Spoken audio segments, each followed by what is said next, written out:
नमस्कार। आप सभी का स्वागत है और आप देख रहे हैं अपना यूट्यूब चैनल रीमेक एडपाथ।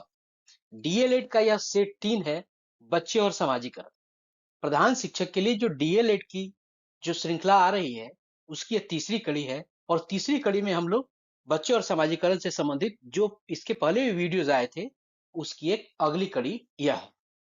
हम लोग इस वीडियो के माध्यम से लगभग 30 से 35 प्रश्नों को देखेंगे और उन सारी चीजों को जानेंगे। तो आइए वीडियो को शुरू करते हैं और वीडियो से शुरू करने से पहले आपसे एक आग्रह है, यदि अभी तक आपने सब्सक्राइब नहीं किया है तो अभी चैनल को सब्सक्राइब कर लें। सब्सक्राइब इसलिए करें क्योंकि यदि जो आने वाले वीडियोस हैं आपने सब्सक्राइब कर लिया होता तो आपको वो आपके वॉल पे मिल जाता। तो यदि आपने नहीं किया है अभी तक तो जल्दी सब्सक्राइब कर लें, क्योंकि बहुत जल्दी सारे यूनिट्स के वीडियो में आपके लिए लेके आने वाला हूं और ये क्रम अब जारी रहेगा। तो आप जल्दी सब्सक्राइब कर लें और सब्सक्राइब करने से एक तो फायदा आपको होगा, दूसरा आपका समर्थन मुझे प्राप्त होगा। तो आप अपना समर्थन भी करें मुझे सब्सक्राइब करके, मैं आपके बीच से ही हूँ और मेरा आप प्रोत्साहन करें सब्सक्राइब करके। तो आइए वीडियो को शुरू करते हैं और देखते हैं पहला प्रश्न हमारे सामने क्या है। मैं आपको यह भी बता दूं कि इस चैनल पे आपको प्रधान शिक्षक के लिए, हेडमास्टर के लिए, उसके अलावा सक्षमता के लिए बहुत सारे एग्जाम मटेरियल आपको उपलब्ध हैं। अलग अलग ग्रुप बना के मैंने प्लेलिस्ट में डाला हुआ है। आप उसमें उस फोल्डर में जाए, ग्रुप में जाए और जाके देख के सब चीजों का लाभ उठाए। तो आइए वीडियो को शुरू करते हैं, पहले प्रश्न की तरफ देखते हैं। पहला प्रश्न हमारे सामने है, संस्कृति का भौतिक पक्ष क्या है? संस्कृति का भौतिक पक्ष क्या है? विचार है, सभ्यता है, अभिव्यक्ति है, अभिरुचि है, या उपरोक्त में से कोई नहीं, या एक से अधिक? तो संस्कृति का भौतिक पक्ष क्या हो सकता है? तो आइए देखते हैं। संस्कृति का भौतिक पक्ष होगा आपको बी, सभ्यता। सभ्यता ही आपको संस्कृति का भौतिक पक्ष। क्लियर है? आइए अगले प्रश्न को देखते हैं और अगले प्रश्न पे जाते हैं और अगला प्रश्न हमारे सामने है, भौतिक संस्कृति के क्या उदाहरण है? भोजन है, कपड़ा है, मकान है, बर्तन है। यहाँ भौतिक संस्कृति, आप भौतिक से मतलब समझते हैं जो उसको हम फिजिकली आप टच कर सकते हैं, फिजिकली किसी चीज को प्राप्त कर सकते हैं।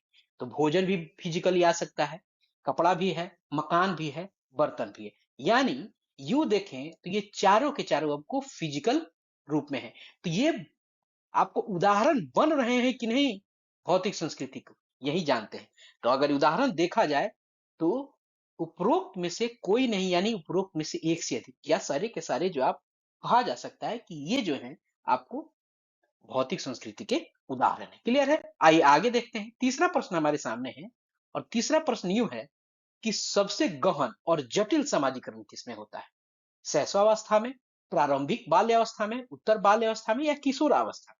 तो अगर देखा जाए कि गहन समाजीकरण कहाँ होता है, किस अवस्था में बच्चों के, तो उत्तर अगर देखा जाए तो उत्तर इसका बनेगा डी, और वो होगा आपको किशोरावस्था। किशोरावस्था में जो है ना सबसे गहन और जटिल समाजीकरण होता है, और ये तूफान, आंधी तूफान का भी आपको उम्र कहा जाता है। क्लियर है? आइए आगे देखते हैं। चौथा, परिवार में बालकों के डैश का विकास होता है। क्या?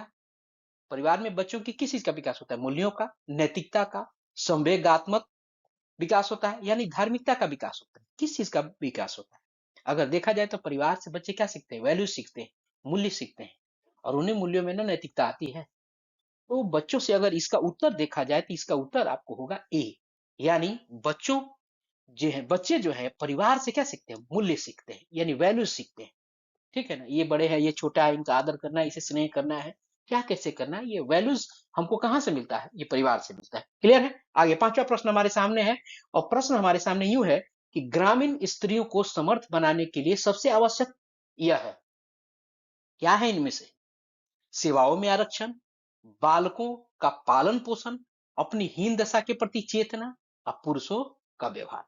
ये उनको समर्थ बनाने के लिए इनमें से अगर देखा जाए तो कौन ऐसी चीज है जो आवश्यक है? देखिए, अगर यहाँ देखा जाए तो सेवाओं में आरक्षण ठीक है, बालकों का अगर पालन पोषण भी में उसका ध्यान रखा जाए कि बेटे का ध्यान की जगह बच्चियों का भी ध्यान ज्यादा रखा जाए, दोनों को बराबरी दिया जाए, या अपनी हीन दशा से के प्रति जो वो अपने आप में ग्रसित हो गए हैं उसके प्रति चेतना जगाई जाए, या पुरुषों का व्यवहार है वो महिलाओं के प्रति आपको बदल जाए। तो आपको दिख रहा होगा, आप कह सकते हैं कि सी जो है इसका सटीक उत्तर है। महिलाएं जो है अभी भी ग्रामीण स्त्रियां जो हैं वो एक हीन भावना की शिकार हो गई। वो आपको इंफिनिटी कॉम्प्लेक्स से कहीं ना कहीं ग्रसित रहती हैं। अपने आप को कहीं ना कहीं कॉम्प्लेक्स में अपने आप को जकड़ लिया है कि हम आपको और लोगों से कदम कदम मिला नहीं सकते, जो शहरी वातावरण के वहां की महिलाओं की चाहे और सामाजिक आपको पूरे व्यवस्था में हम एडजस्ट नहीं कर पाएंगे। तो यहाँ देखा जाए तो अपनी हीन दशा के प्रति चेतना जो है, अगर उस चेतना को अगर बढ़ाया जाए तो आपको महिलाएं आपको समर्थ बस हो सकती है। आइए छठा प्रश्न हमारे सामने है। छठा प्रश्न है कि शारीरिक रूप में दिव्यांग बालकों की शिक्षा में इस पर बल देना आवश्यक। किस पे बल देना आवश्यक है? उनके लिए अलग विद्यालय हो, उनमें आत्मनिर्भरता की भावना विकसित की जाए, उन्हें सामान्य बालकों के साथ मिलने नहीं दिया जाए, उनको माता पिता के साथ रहने नहीं दिया जाए। क्या हो सकता है? या उपरोक्त में से कोई नहीं या एक से अधिक? तो क्या हो सकता है? यानी कहने का अर्थ यहाँ यह है कि शारीरिक रूप से जो दिव्यांग बालक है, बालकों की शिक्षा में किस पे बल देना चाहिए? अलग विद्यालय क्या होना चाहिए? नहीं, बिल्कुल नहीं होना चाहिए। उनमें आत्मनिर्भरता की भावना विकसित की जाए, उन्हें सामान्य बालकों के साथ मिलने नहीं दिया जाए। ये तो बिल्कुल नहीं होगा। उनको माता पिता के साथ रहने नहीं दिया, मुझे लगता है यह भी नहीं हो। अलग विद्यालय भी नहीं हो। तो अगर उत्तर देखा जाए तो क्या उत्तर बन सकता है? बी इसका उत्तर आपको बनेगा। यानी उनमें आत्मनिर्भरता की भावना विकसित की जाए। आइए सातवां प्रश्न है। मुस्लिम अल्पसंख्यकों को शिक्षा की मुख्य धारा में लाने के लिए यह प्रयास आवश्यक है। इनमें से कौन सा प्रयास आवश्यक है? उनको सब महत्वपूर्ण विषयों की शिक्षा दी जाए, उन्हें केवल धार्मिक शिक्षा सिखा लिखा गया है, हम इसको शिक्षा पढ़ते हैं, ठीक है, केवल धार्मिक शिक्षा दी जाए, उन्हें बोर्ड इत्यादि की परीक्षा में अधिक नंबर दिए जाए, उन्हें अन्य वर्गों से अलग रखा जाए। मुझे लगता है यह भी नहीं है, उन्हें यह भी नहीं बनता है और यह भी नहीं बनता। एक चीज ध्यान रखिएगा, परीक्षा का टैक्ट जिस भी उत्तर में केवल शब्द कहीं इस्तेमाल होना, आपको देखिएगा 90% वो उत्तर किसी चीज का नहीं बनते हैं। केवल ऐसा शब्द है। ये किसी भी उत्तर में लगता है ना, तो वो आपको देखिएगा, जो भी आपको इस तरह से कथन के रूप में उत्तर होंगे ना, वहां केवल अगर लग जाए तो उसको आप आराम से छाट के चल सकते हैं। तो यहाँ यह नहीं होगा। ठीक है, अगर यहाँ देखा जाए तो उनको सब महत्वपूर्ण विषयों की शिक्षा दी जाए, तभी उनको आपको मुख्य धारा में लाया जा सकता है। किसको? मुस्लिम अल्पसंख्यकों को लाया जा सकता है मुख्य धारा में। क्या उत्तर इसका देख लेते हैं क्या है? इसका उत्तर बिल्कुल है ए, यानी उनको सब महत्वपूर्ण विषयों की शिक्षा दी जाए। क्या? साइंस भी पढ़ाया जाए, सोशल साइंस भी पढ़ाया जाए, भाषा तो पढ़ ही रहे हैं, धार्मिक शिक्षा तो ले ही रहे हैं, तो धार्मिक शिक्षा तो ले ही रहे हैं वो। तो उनको चूंकि मुख्य धारा में लाना है, कटा हुआ जिस तरह से व्यवस्था में नहीं रहने दी देना है, तो उनको क्या करेंगे? आपको सभी महत्वपूर्ण विषयों की आपको जानकारी उनको होनी चाहिए। आगे देखते हैं। बालक जिनकी बुद्धि लब्धि डैश से ऊपर डैश से ऊपर है, प्रतिभाशाली होते हैं। कौन? 80, 140, 120 या 180। अगर यहां देखा जाए 120 जो है, आप बुद्धि लब्धि को पढ़ेंगे, मैं एक अलग से वीडियो बना दूंगा, उसको निकालने का एक तरीका होता है, फॉर्मूला होता है, उस फॉर्मूला के आधार पे हम निकाल सकते हैं। तो यहाँ उत्तर बनेगा, वह होगा आपका सी, यानी 120 से अगर ऊपर है किसी बच्चे की बुद्धि लब्धि यानी आईक्यू लेवल, उसको प्रतिभाशाली माना जाता है। क्लियर है? चलिए आगे देखते हैं, नौवे प्रश्न को देखते हैं। और नौवा प्रश्न क्या है? शिक्षकों को यह सलाह दी जाती है कि वे अपने शिक्षार्थियों को सामूहिक गतिविधियों में शामिल करें। किसको? शिक्षकों को यह सजेशन दिया जाता है कि उनके जो शिक्षार्थी हैं यानी बच्चे हैं यानी छात्र हैं, उनको सामूहिक जो गतिविधि यानी ग्रुप एक्टिविटीज होता है उसमें शामिल करें, क्योंकि सीखने को सुगम बनाने के अतिरिक्त निम्न में से किसमें सहायता मिलती है? एक तो आप गति ग्रुप में एक्टिविटीज में शामिल होंगे तो सीखना सुगम होगा। तो ये प्रश्न पूछ रहा है कि इसके अलावा भी कौन ऐसी चीज है जिसमें उनमें सहायता मिलती है? तो किसमें सहायता मिलती है? सामाजिकरण में, दुश्चिंता में, मूल्य द्वंद में या आक्रामकता में? तो क्या होगा? अगर यहाँ देखा जाए तो उत्तर आपका बनेगा ए, समाजीकरण में। बच्चे जब ग्रुप में खेलेंगे तो उसमें क्या आएगा? समाजीकरण आएगा, एक दूसरे के साथ जुड़ाव होगा, तो समाजीकरण आपका बनेगा। अगला है सांस्कृतिक परिवर्तन सामाजिक परिवर्तन है। ये कोटेशन है, कोटेशन के बहुत सारे प्रश्न आपको देखने को मिलेंगे। तो कोटेशन से दूर नहीं भागना है, उसको याद करना है। बस कैसे याद करना है? बस आपको अपने सहूलियत के अनुसार। यहाँ देखिए ये लंबा कोटेशन है, लेकिन आपको यह पोर्शन अगर याद हो गया तो ये आपको इसके जो रचयिता है वो आ जाए। सांस्कृतिक परिवर्तन सामाजिक परिवर्तन है, क्योंकि समस्त संस्कृति अपनी उत्पत्ति, अर्थ और प्रयोग में सामाजिक है। क्लियर है? यानी सांस्कृतिक परिवर्तन जो है एक सामाजिक परिवर्तन है, सोशल चेंज है। क्योंकि जो पूरी संस्कृति है अपनी उत्पत्ति और अर्थ और प्रयोग में सामाजिक है। जो संस्कृति है क्या है, उसकी उत्पत्ति चाहे अर्थ में प्रयोग में क्या है, वो सामाजिक है। तो यह कथन है किसका?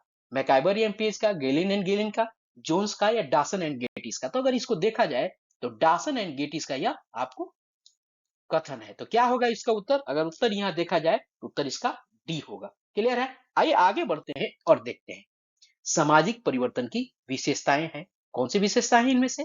तो इनमें से अगर विशेषताएं देखा जाए तो सामाजिक परिवर्तन की गति असमान होती है, सामाजिक परिवर्तन एक सार्वभौमिक तथ्य है, सामाजिक परिवर्तन प्रकृति का अनिवार्य नियम है। उपरोक्त सभी, एक चीज ध्यान और देना है, जहां भी उपरोक्त सभी की बात आती है ना, तो वहां इसकी संभावना बढ़ जाती है। वैसे इस प्रश्न को अगर ठीक से देखा जाए तो यहां आपको दिखेगा तीनों के तीनों कथन ऊपर वाले जो है वो सही दिख रहे हैं।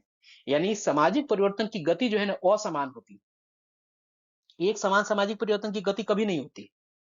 यानी सोशल चेंज होता है वो एक रिदम में नहीं चलता है, अप डाउन होता रहता है। तो सामाजिक परिवर्तन एक सार्वभौमिक तथ्य है, बिल्कुल सार्वभौमिक तथ्य है। असामाजिक परिवर्तन प्रकृति का अनिवार्य नियम है। तो इस उत्तर देखा जाए, उत्तर आपको यहाँ डी मिलेगा। यानी सारे के सारे आपको जो कथन है, ऊपर जो स्टेटमेंट्स हैं, वो सारे के सारे सही है। आइए आगे देखते हैं 12वां नंबर प्रश्न।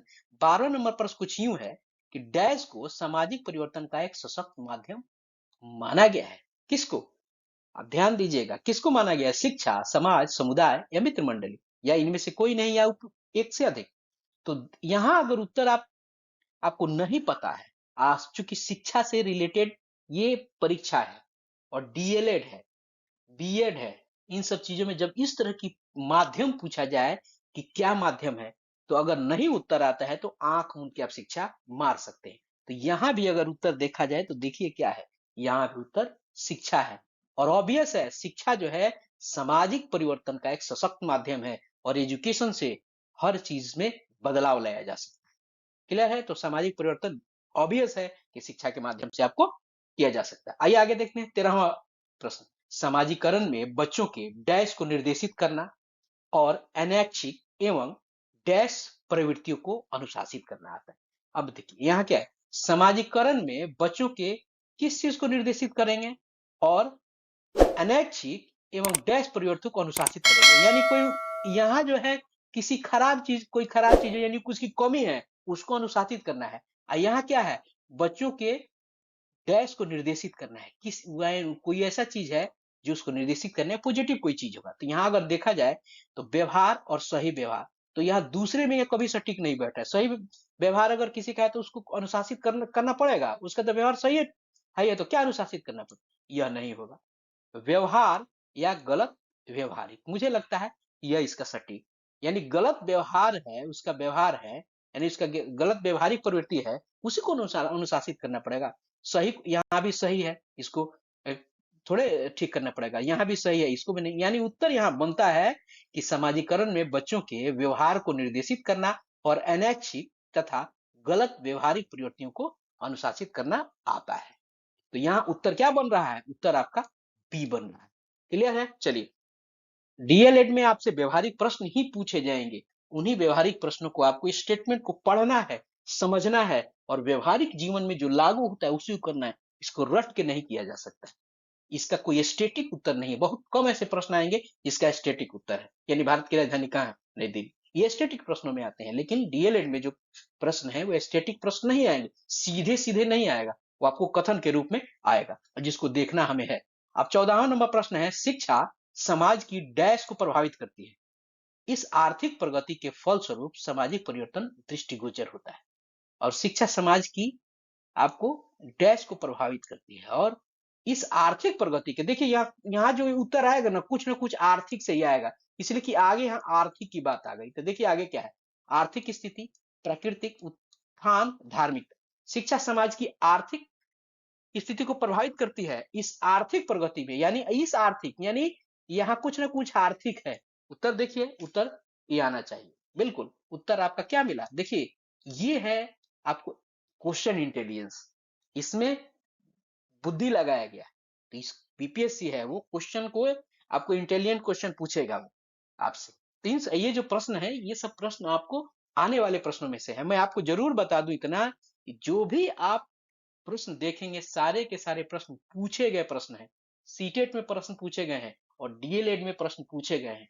डीएलएड में यूं, यानी पहले जो डीएलएड में ऑब्जेक्टिव प्रश्न आते थे, अब जो सब्जेक्टिव आने लगे हैं, भले पहले आते थे। ये सारे प्रश्न उन्हीं का संग्रह है। आगे देखते हैं 15वां नंबर प्रश्न। बच्चों के समाजीकरण में शिक्षक की भूमिका होती है। बहुत शानदार। उन्हें गृह कार्य देने में, उनके आर्थिक प्रयोग में सहयोग देने में, उनका बौद्धिक विकास करने में, उनका धार्मिक शिक्षा प्रदान करने में। शिक्षक क्या धार्मिक शिक्षा देता है? उनको गृह कार्य देता है? उनके आर्थिक प्रयोग में सहयोग देता है? नहीं देता है। अब यहाँ दो सटीक आपको आपको उत्तर यहाँ दो दिख रहे हैं, लेकिन इस स्थिति में आपको हमेशा देखना है कि कौन सा मजबूत है। ठीक है, तो यहाँ मजबूत देखिएगा तो क्या हो रहा है। यहाँ मजबूत क्या है?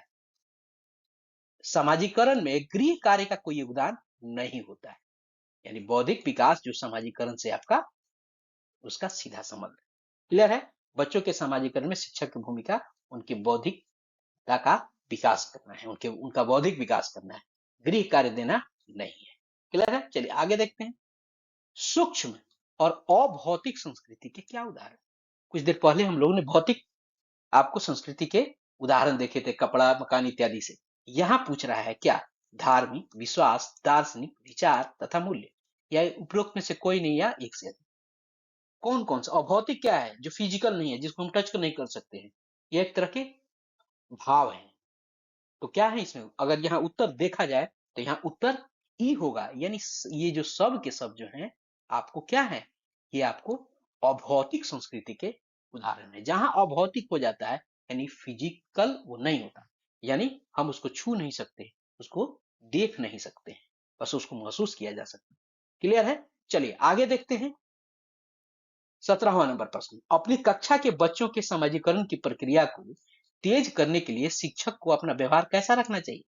अब मान लीजिए आपकी कक्षा में कोई बच्चा है, उसका उसका जो समाजीकरण है, उसकी प्रक्रिया को आपको ठीक रखने के लिए और तेज करने के लिए शिक्षक को अपना व्यवहार कैसा रखना चाहिए? कठोर रखना चाहिए, सामान्य रखना चाहिए, सहानुभूतिपूर्ण या कठोर रखना चाहिए, या स्नेह या सहानुभूतिपूर्ण रखना चाहिए? अगर देखा जाए तो बच्चों को समाजीकरण उनकी तेज रहे, उसके लिए मुझे लगता है कि स्नेह का बड़ा योगदान है। और किसी बच्चों से आप सहानुभूतिपूर्ण व्यवहार कीजिएगा और स्नेह व्यवहार कीजिएगा, तो वो आपको उनके समाजीकरण में बहुत रोल करेगा। तो उत्तर यहाँ क्या है? उत्तर आपका बन रहा है डी। क्लियर है? चलिए 18वां नंबर प्रश्न हमारे सामने है। बचपन के किस अवस्था को खेलने की उम्र के अंतर्गत रखा जाता है? बचपन के किस अवस्था को प्रारंभिक अंतर्गत रखा है? खेलने की उम्र उसको कहा जाता है। प्रारंभिक शैशवावस्था, प्रारंभिक बचपन, मध्य बचपन, किशोरावस्था। देखिए कौन सा ऐसा है जो खेलने का उम्र होता है? किशोरावस्था खेलने का उम्र होता है? ये तो मुझे लगता है बिल्कुल नहीं होता है। प्रारंभिक वो खेलने का उम्र होता है? नहीं होता है। मुझे लगता है सटीक अगर उत्तर देखा जाए तो सटीक उत्तर यहाँ क्या बन रहा है? प्रारंभिक बचपन। उसी में बच्चों का जो खेलने की वही अवस्था रहती है। आइए आगे देखते हैं। इनमें से कौन बचपन के विकासात्मक अवस्था में नहीं आता है? बचपन का जो है ना, उसके विकासात्मक अवस्था जो है, इसमें नहीं आता है। कौन?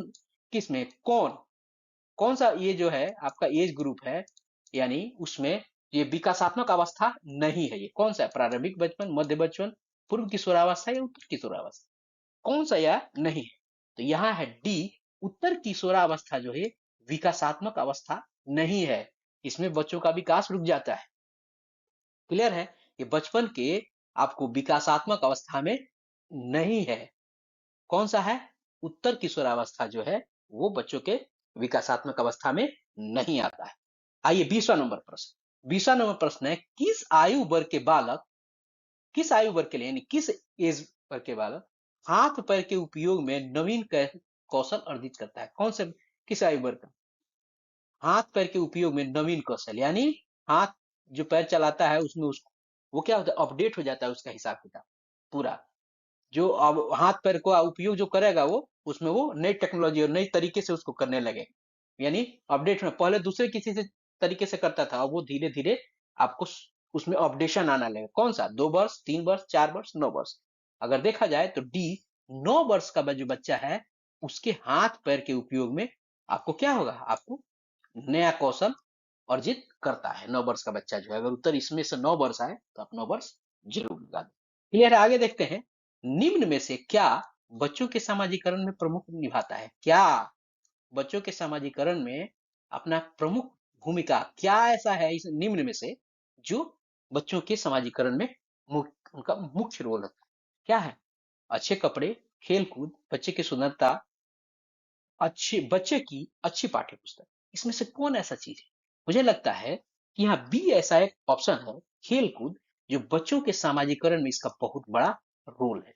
यानी बच्चे इसमें बड़े एकदम आपको फ्री मूड से और एकदम स्वतंत्रता की भाव से यहाँ एक दूसरे के साथ रहते हैं, कहीं कोई भी बाउंडेशन नहीं होती। खेल कूद में बच्चे बड़े नेचुरल रूप से एक दूसरे से कनेक्ट होते हैं। तो सामाजिकरण का खेल कूद जो है सबसे बड़ा आपको घटक माना जाता है। आइए इनमें भी देखा जाए, और ऐसे भी खेल कूद जो है एक अच्छा घटक है सामाजिकरण। आइए आगे देखते हैं, किस वर्ग के बच्चों को खेलने के लिए समवयस्क संगी साथी नहीं मिलते हैं? इस ये जो नीचे दिया गया है, कौन सा ऐसा वर्ग है जो उनके संगी साथी जो है नहीं मिलते हैं? समवयस्क संगी साथी नहीं मिलते हैं सामान्य।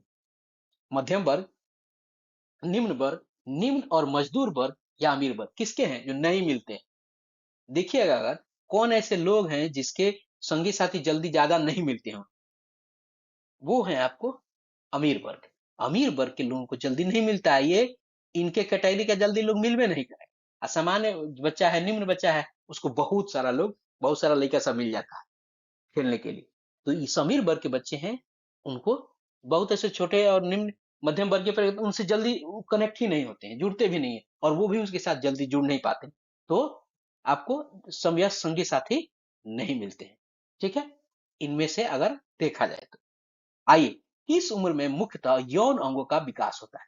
पूछ रहा है, और बहुत मोस्ट वीवीआई प्रश्न है। किस उम्र में? उत्तरावस्था में, पूर्व बाल्यावस्था में, उत्तर बाल्यावस्था में, या पूर्व किशोरावस्था? अगर देखा जाए तो यौन अंगों का विकास होता है वो किशोरावस्था में होता है। तो यहाँ उत्तर अगर देखा जाए तो डी है, इसी में आपको यौन अंगों का जो है ना विकास होता है। और यो आपका जो उत्तर है और अवस्था का नाम है पूर्व किशोरावस्था।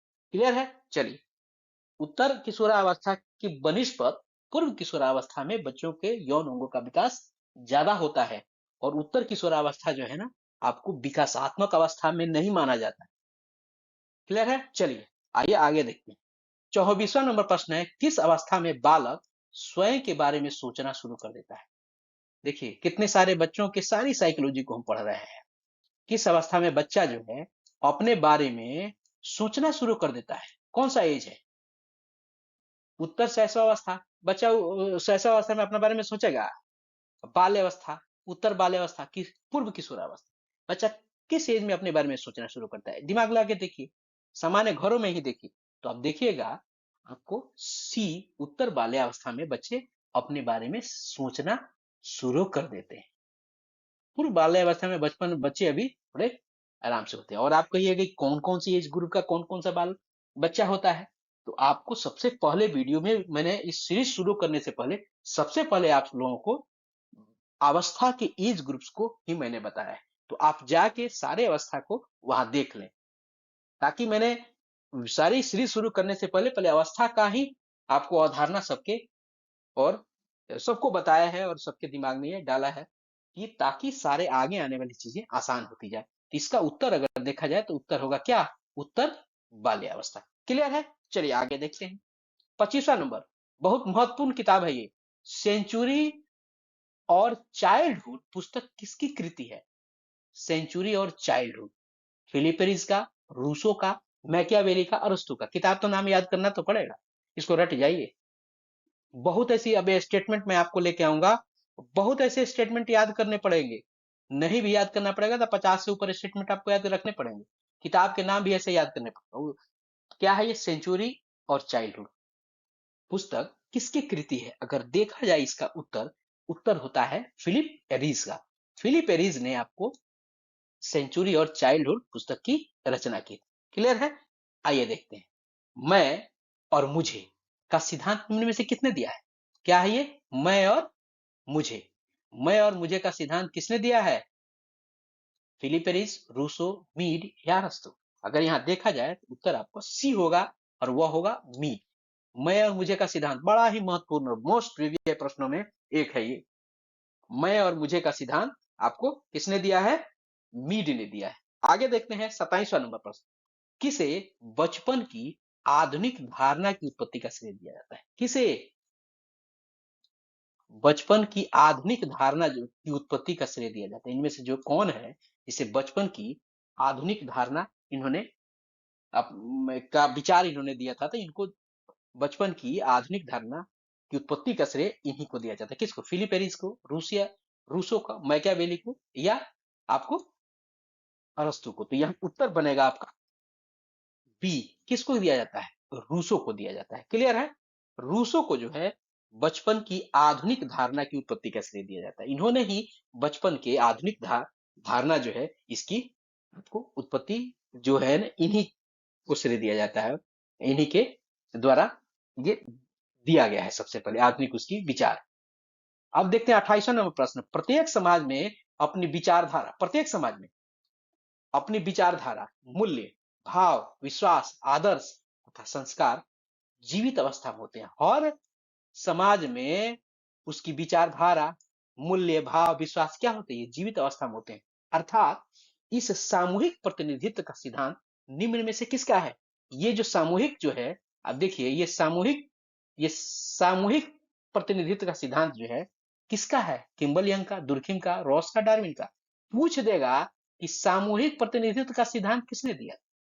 ये तो आपको यहाँ इस चीज को याद रखने की जरूरत है। और ये इस प्रकार के जो सिद्धांत होते हैं ना, इसको कहा जाता है सामूहिक प्रतिनिधित्व का सिद्धांत। तो इसमें अगर देखा जाए तो उत्तर आपका बनेगा बी। दुर्खिम ने सामूहिक प्रतिनिधित्व का सिद्धांत दिया और यह उन्होंने ही कहा था कि प्रत्येक समाज में अपनी विचारधारा, मूल्य, भाव, विश्वास, आदर्श तथा संस्कार जीवित अवस्था में होते। हर समाज में उसकी अपनी विचारधारा, भाव, आदर्श जो है क्या है? ये जीवित अवस्था में होते हैं। इसका सिद्धांत किसने दिया था आपको? वाइल इमाइल दुर्खिम ने दिया था। क्लियर है? आइए आगे देखते हैं 29वां नंबर प्रश्न। किसके अनुसार 17वीं शताब्दी में से पहले, किसके अनुसार 17वीं शताब्दी के पहले बच्चों का प्रतिनिधित्व अल्पवयस्कों की तरह किया जाता? कौन कहा था कि 17वीं शताब्दी के पहले बच्चों का प्रतिनिधित्व अल्पवयस्कों की तरह किया जाता था? फिलिपेरिस, रूसो, मैकियावेली, अरस्तु? तो कौन ऐसा व्यक्ति था? यानी फिलिपेरिस के अनुसार 17वीं शताब्दी के जो पहले बच्चे थे, बच्चों का प्रतिनिधित्व जो था अल्प वयस्कों की तरह किया जाता था। ये किसने कहा था? ये आपको फिलिप इरीज ने इस बात को बताया।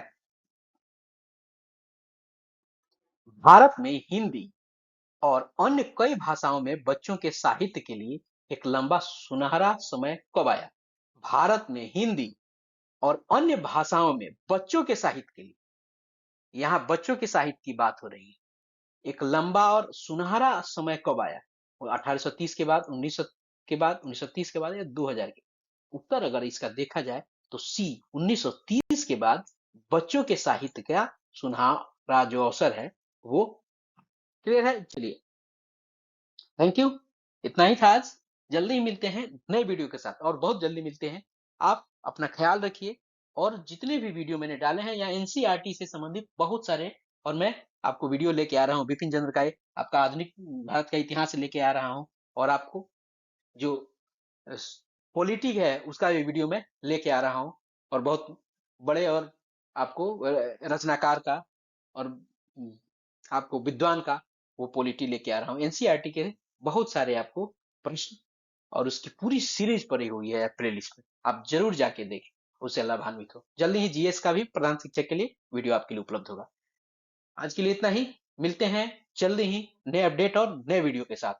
जल्दी ही आपको अगला जो चौथा है वो जल्दी मिल जाएगा इसका वीडियो। तब तक अपना ख्याल रखें। यदि वीडियो आपको अच्छा लगा है तो लाइक जरूर करके जाइए, लोगों के साथ शेयर कीजिए। मैं आपसे ही हूँ और आपके बीच से ही हूँ, तो आप मेरा सपोर्ट और समर्थन करें। मेरा अधिकार भी है कि मैं आपसे कहूँ। Thank you so much. जय हिंद।